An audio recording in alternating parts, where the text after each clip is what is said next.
Welcome to FlyOver America! Some call it the Heartland. Others call it America's breadbasket. Progressives call it FlyOver America. But those that live there call it home.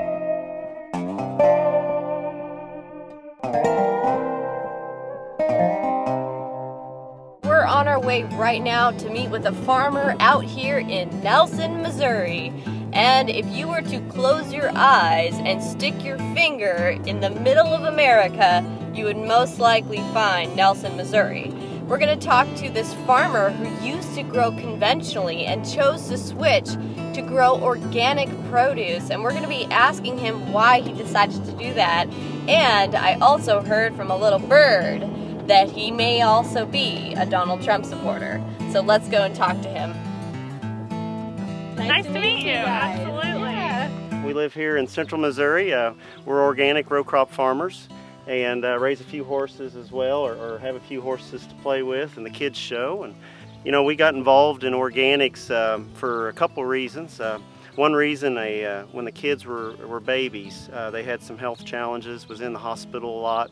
And a friend recommended seeing someone that was not in conventional medicine, and they recommended a few simple things, and part of that was just being you know, eating organic foods. We tried it.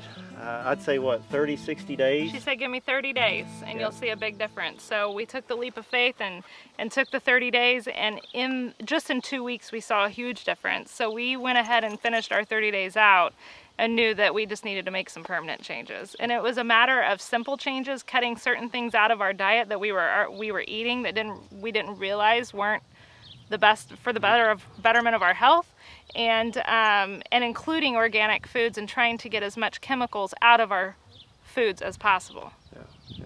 So it was a real eye-opener. We've continued it to today. We're still doing that, and so like I was saying at one point there, you know, we've been farming, I have, for about 25 years, and always been conventional, and not knocking the conventional guy. I really feel like we've been kind of almost pushed into it, but you know, we saw an opportunity to farm organically, did a lot of research on it for a year or two before we started doing it.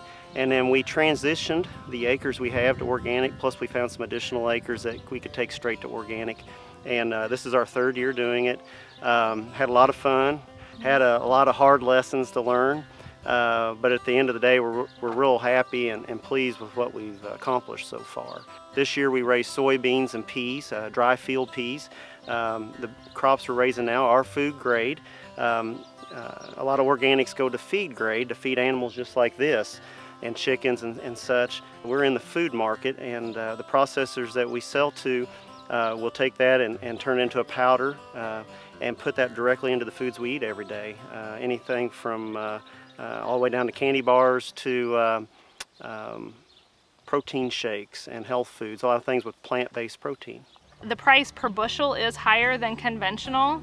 We do have a lot more labor in it, and it's more year-round than when we were farming conventional. And so economically, yes, our profits usually are higher depending on the weather. That does play a role in that. But we also have a lot more invested as well. And we find our end user, and we market our own grain. Our inputs are a lot lower than conventional. Our seed costs less. Our fertilizers we've been able to cut way back on. But at the end of the day, there's a premium. You know, there's people that want to know that their food is grown either non-GMO or organically, and so if we can be part of that and help provide our part of that, we're all about it. So I kind of wanted to get a little bit into politics. How has your guys' business been since the past 8 years under Obama? Have you guys had any problems with how the economy tanked in 2008? And can you tell us a little bit about how your farming business fared through all of this? A lot of our farmers that we work for, their margins are tight. Some years, actually this year, they may not make any money at all. And we're excited to have our president in office now. I think it's safe to say we both voted for Mr. Trump. Yes, you know, yes, we did. We, you can't take 8 years or however many years of, I'm going to call it going backwards, and expect to fix it in the first 100, 200 days. That just is not going to work. But we are excited about where he's going. You know, I'd be not being honest if I said that we're excited about everything Mr. Trump's doing, but we see the big picture. You know, he's got talks about cutting farm subsidies, cutting some of the crop insurance help that we get as farmers, and some other things of that nature. But we know enough to know that it's part of helping the greater good. When we have the deficit like we've got, you can't do it unless you make some drastic cuts. And if that's what it takes, we're willing to help do that. You know, we saw the Monsanto Protection Act kind of come into play, and I've seen Monsanto around this area, and we know that Monsanto is kind of based out of St. Louis. So how is it competing with the conventional or companies like Monsanto that produce GMO crops? Monsanto and Bayer, DuPont, all those companies out there, we've kind of forced them into business. You know, with the farmer aging out and not young ones coming in, everybody's going off the farm because they can't come back to the farm. We seem to have that cheap food policy thing going on. And because of that, we have to grow as much as we can on the fewer acres we're having each year as it shrinks. Now, I'm excited to say that as far as organics versus conventional, to me, you know, we're all playing a sport. They're playing baseball, we're playing rugby. And the way I look at it is this. Do what you have to produce the food. We choose to produce organic, because we think it's the right thing for us to do. And we don't see any competition there. Maybe there is, but we don't. I think it's pretty clear that the millennials and the up-and-coming generations have voiced what they want. They want to know where their food's coming from. Ideally, they like to know if it's local or not. So this machine here, it has a head on it that we use for the pea harvest this year.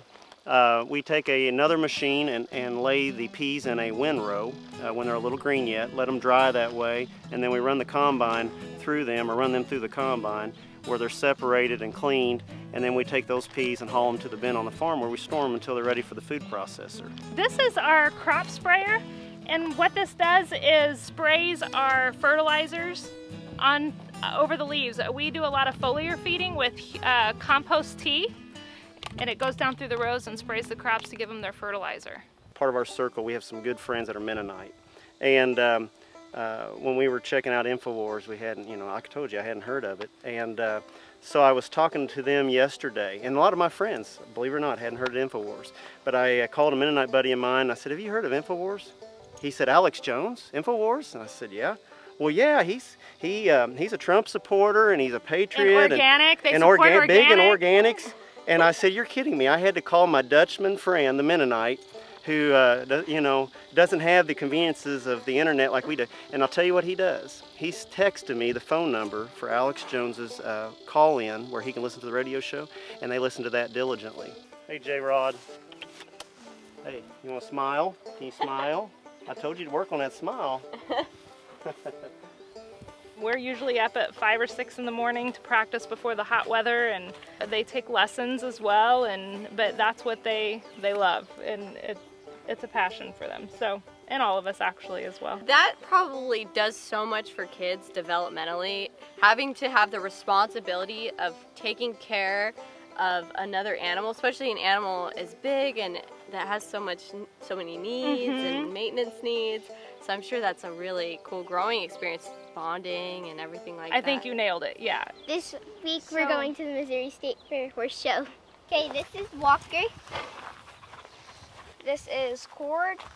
I have actually never ridden in a tractor, and I think I've rode a horse once at a fair. Well, and it was like hooked up to one of those things that go around and around. Can we give you your first? Yes. Yay! All right. Well, Derek will be more than happy to fire up a tractor and give you a ride. Woo! And if you are up to it, we have a horse over here that I would totally trust. If you would like to just jump on bareback, we'll get you up there, and I would love to. And he will be super gentle. Yay! And just and walk you around. Awesome. I would love to. All right, we'll get you there. Let's do it. Okay. And I'll hold your leg. Hey, look at that. Like a pro. Look at that. Oh! And then you hold on to his mane.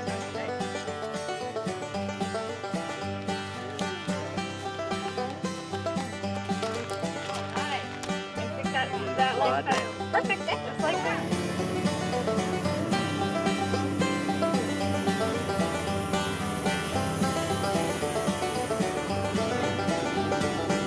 We're gonna go in the biggest, coolest tractor I think I've ever seen. So let's go for a ride.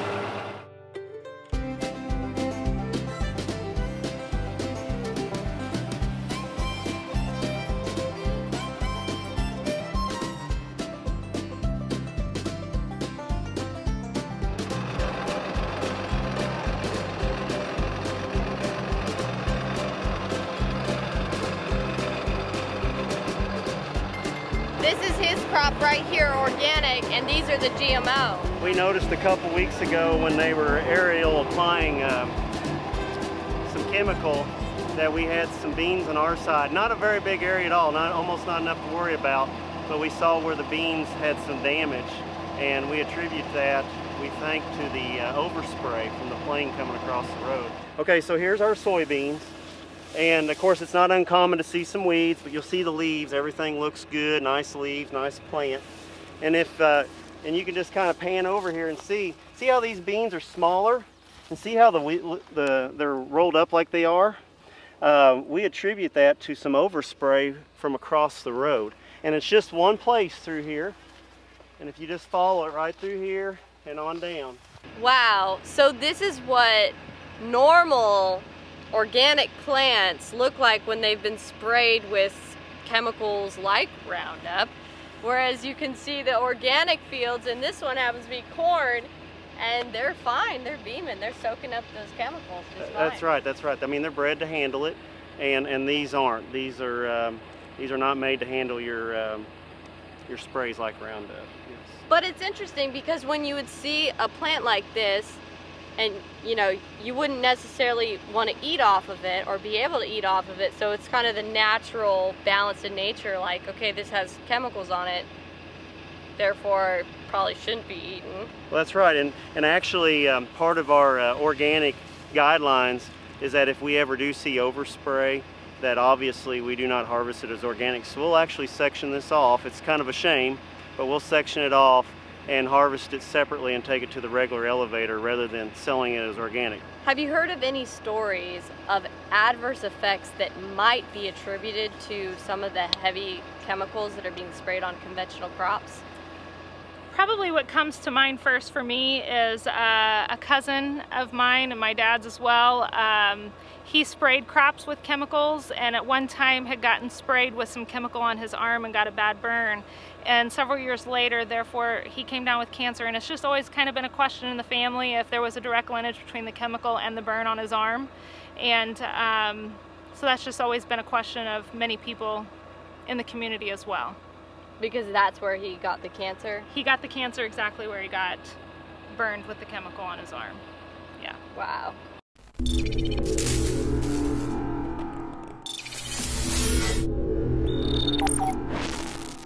We have the best weapons against death out there at the lowest prices, waiting for you to lovingly plant them and lovingly grow them and share them with others. So please join us at InfoWarsShop.com at the InfoWars Seed Center.